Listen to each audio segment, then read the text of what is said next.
ছোট আলতা পরিয়ে দিয়েছি। সতীন, তুই আমার এত সুন্দর পায়ে চন্দন না লাগিয়ে আলতা লাগিয়ে দিয়েছিস। এই কি হলো, তোমরা দুই সতীনে ঝগড়া করছো কেন?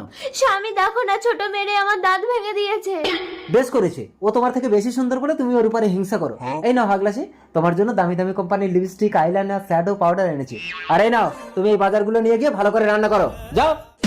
দেখলে আমার গা হাত জ্বালা করে। আমার হাগলাসি। স্বামী, ওর কিন্তু দাঁত পড়ে ফোগলা হয়ে গেছে, ওকে আর ভালোবাসবে না। ঠিক আছে সোনা।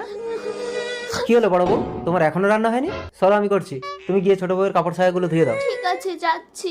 তরকারিতে সব দিয়ে দিয়েছি, তুমি শুধু লবণটা দিয়ে নামিয়ে নিও। ঠিক আছে, তুমি যাও। লবণটা কোথায়?